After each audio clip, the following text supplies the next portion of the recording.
విజయవాడ నడిబొడ్డున అంటే రాష్ట్రానికి హెడ్ క్వార్టర్స్, ఇక్కడ నుంచి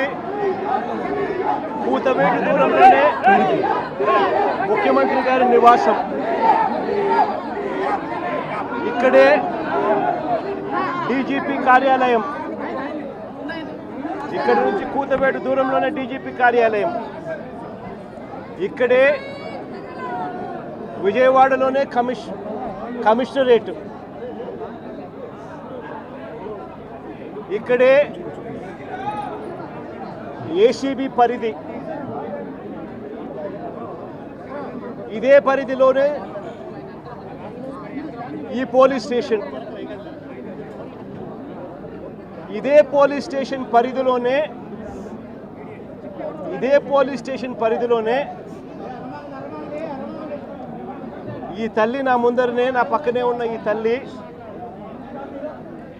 ఎంత దారుణంగా ఈ ఘటన జరిగింది అని చెబుతూ రోధిస్తా ఉన్న దృశ్యం. ఈరోజు నేను ప్రతి ఒక్కరిని కూడా ఒకటే ఆలోచన చేయమని అడుగుతా ఉన్నా. కొంతమంది చంద్రబాబు నాయుడు గారు దగ్గరుండి ప్రోత్సహిస్తూ ఉన్న కొంతమంది పోలీసుల వ్యవస్థలతో ఈ కొంతమంది చేసే ఈ కార్యక్రమాల వల్ల మొత్తానికి ఈ రాష్ట్రంలో పోలీస్ స్టేషన్లకి ఏదైనా అన్యాయం జరిగితే పోవడానికి కూడా ఎవరైనా కూడా భయపడే పరిస్థితిలోకి ఈరోజు ఈ రాష్ట్రంలో పరిపాలన సాగుతూ ఉంది.